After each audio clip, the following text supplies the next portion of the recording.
Pues ya estamos de regreso aquí en el foro y estamos hablando, como usted sabe, del tema de la contingencia ambiental, un tema en el cual en verdad yo les agradezco a ambos porque estoy aprendiendo mucho, estoy aprendiendo buenas noticias. No sabía, por ejemplo, que México tiene el mejor sistema de monitoreo de América Latina, como nos decía Ricardo, y creo que es un dato importante.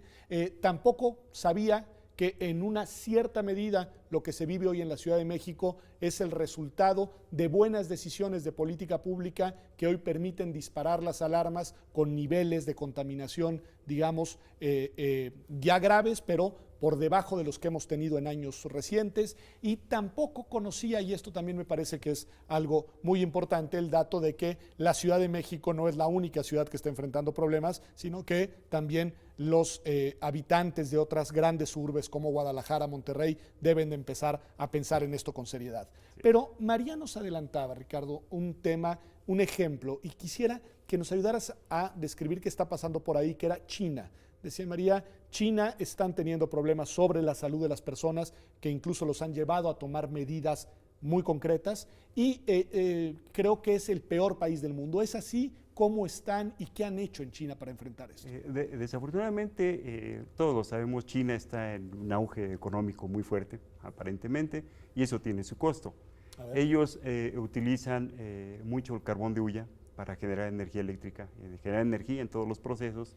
Desafortunadamente el carbón contiene, es sucio, es un carbón que no es puro de todo, que cuando se hace la combustión o se utiliza este carbón emite contaminantes como dióxido de azufre y muchas partículas. Contrario a lo de la Ciudad de México, que tenemos ozono y tenemos otros contaminantes, el dióxido de azufre combinado con partículas es una combinación muy peligrosa, es así, es muy peligroso esto, hace que incluso si ustedes han visto fotos de Beijing, completamente brumoso, completamente oscuro todo, y sí tienen una repercusión muy fuerte, pero ellos están apostando aparentemente más a la cuestión de producción, a lograr un mejor auge productivo económico que un tanto más hacia la salud de la población. Esa es la gran diferencia que tenemos con Pero entonces, ellos. Si entendí bien, no sé, María, si conozco el dato, pero entonces, perdón que haga preguntas, digamos, que para ustedes pueden parecer tan obvias, pero si entendí bien es el tipo de contaminantes que, por ejemplo, se emiten en Beijing, provocan, digamos, que el aire que respiran las personas en esa ciudad sea un aire distinto al que está contaminado de otra manera. ¿Sí es así? Sí, bueno, por los elementos que él menciona, la contaminación que existe en China tiene otros componentes químicos que los afectan a ellos, pero es por la manera en que producen su energía, en la que producen sus elementos. Sin embargo, en la Ciudad de México, precisamente a lo que mencionabas respecto al cambio de gasolina que se ha venido dando en cuanto a la cantidad de plomo que tienen y ese tipo de variables son las que ocasionan que aquí se tenga otro tipo de contaminación. E igual en la ciudad, por ejemplo, de Monterrey, se van a tener otros contaminantes, sí parecidos, pero como ellos tienen otras actividades y ellos son una ciudad más industrial, presentan otro tipo de contaminantes. Ok, son aires distintos, digamos. Es que yo sé que es una obviedad, pero no para todos. Ricardo, vamos a empezar a perfilarnos hacia el qué hacer, porque es decir, tú ya nos has dicho algunas de las cosas que se están haciendo, un monitoreo pues aceptable, por decirlo menos, también algunas medidas, digamos, de medición y de activación de políticas públicas, pero nos decías, por ejemplo, que hoy no circula, aunque pueda llegar a reducir en un 40%, digamos, las emisiones que suceden todos los días en la Ciudad de México, es insuficiente. Es decir, ¿cuáles son las políticas que se deberían estar haciendo para enfrentar este tema? Voy a retomar un poco lo del principio, que es simplemente porque lo necesitamos. Las emisiones, ya dijimos, óxidos de nitrógeno y compuestos orgánicos volátiles. El gran reto es reducir los compuestos orgánicos volátiles y sobre todo lo que en química le llamamos de reactividad, que simplemente es qué tan fácil nos va a ayudar a formar ozono. Véanlo desde ese punto de vista. Ha faltado control sobre las emisiones evaporativas de gasolinas. En las gasolineras no hay un control como debería hacerse, como se hace en otros países. En la gasolinera misma. En la misma gasolinera. Tenemos las fugas de gas LP de los tanques que es buena, o cualquier puesto en la calle o en las mismas casas, se manejan todos los cilindros de 20, de 30 kilos y hay unas fugas enormes. De hecho, si se hace un análisis de la composición de orgánicos en el aire, los que dominan son butano y propano, que son los componentes del gas LP. O sea, tenemos fugas de gas LP por todos lados. Pero esta es una buena cosa, además, también para decirle a la gente, ojo que eso no solo es peligroso, sino que también contamina, digamos. Así es. Tenemos uso de solventes indiscriminado por todos lados, talleres de pintura, la misma industria, en los mismos hogares, el uso de adelgazadores de pintura, todo eso es también sin control, va para afuera también. Y ahora que mencionaba María el caso de las gasolinas, es un punto que casi no se menciona. Resulta que desde hace, precisamente cuando hubo el cambio de que se quitó el plomo, la gasolina se reformuló para poder volver a aumentar el octanaje y se adicionaron aditivos oxigenados, que es la palabra genérica como se conoce en el medio, con la idea supuestamente de ayudar a que aquí en la Ciudad de México por la altitud tuviéramos una mejor combustión. Resulta que esos aditivos no son del todo buenos, se manejan con cuidado en otros países, en otros incluso está prohibido ya su uso, y resulta que estos generan compuestos reactivos muy, muy fuertes, aparte de los que ya se tienen de las emisiones que ya les dije, todavía por la emisión de los coches evitamos estos reactivos fuertes orgánicos, y todo esto hace que tengamos una producción muy, muy fuerte de oxidantes. Incluso la Ciudad de México es un caso hasta para clase de química atmosférica, porque parece que todo lo que no se debería hacer lo estamos haciendo y nos da resultados que esperaríamos por la teoría. Realmente es ahí donde tenemos que hacer control. Y hemos puesto mucho énfasis de que mientras no se observe esa parte que es de la reactividad de los orgánicos, que no se tenga una política efectiva sobre este control, no vamos a tener resultado. Pero ¿qué pasa? Que resulta que anteriormente, antes de que entrara la ley de hidrocarburos, era la Secretaría de Industria y Comercio la que tenía que ver con las gasolineras y el gas LP.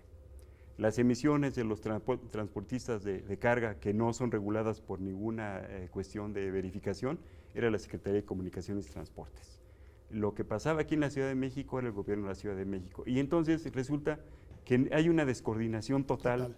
De quién va a controlar qué, y cuando el gobierno del DF propone una medida, los otros por allá pues ni levantan la mano, ¿no? Y el de acá pues ojalá ni me volteen a ver.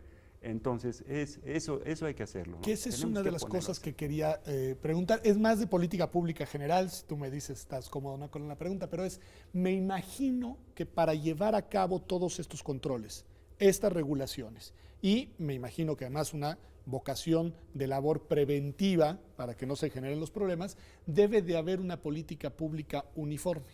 Y resulta que nuestra Ciudad de México tiene una zona conurbada muy grande. Yo te preguntaría, María, ¿quién debería, desde tu punto de vista, ser el articulador de las decisiones que permitan prevenir este tipo de cosas? Bueno, yo creo que todos deberían trabajar en conjunto.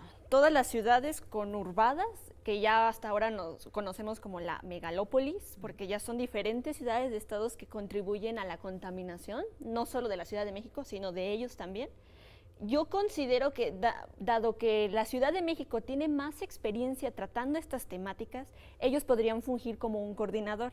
Sin embargo, como él menciona, si ellos no levantan la mano, las demás ciudades, y se ajustan a las medidas que entre todos acuerden, entonces no se va a llegar a ninguna solución, porque cada quien va a estar velando por sus intereses o lo que ellos planteen y no van a estar de acuerdo con los otros.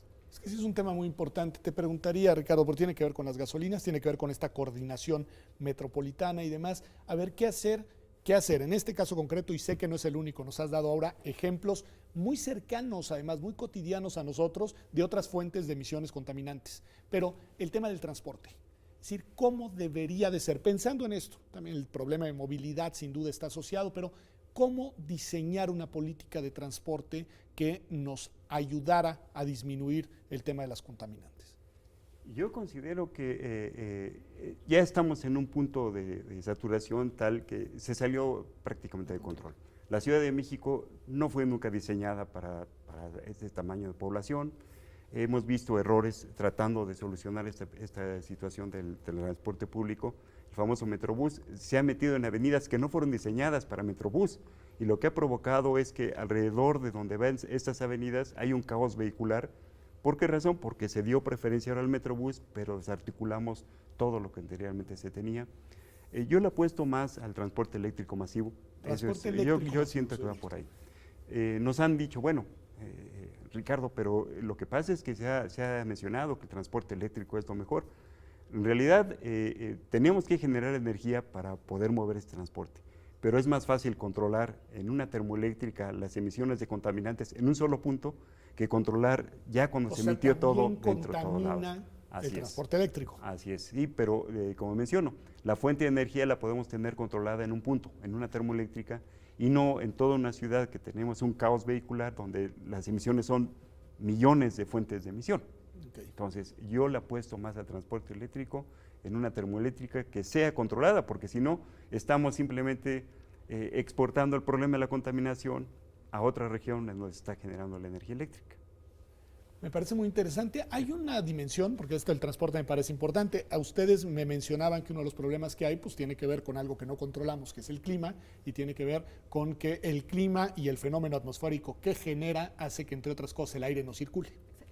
Tú no habías nacido y no sé si conoces, pero eres ingeniera. Había un muy importante ingeniero, don Eberto Castillo, que algún día hizo una propuesta que te quiero, no sé si la conoces o no, pero te quiero preguntar qué opinarías de ella.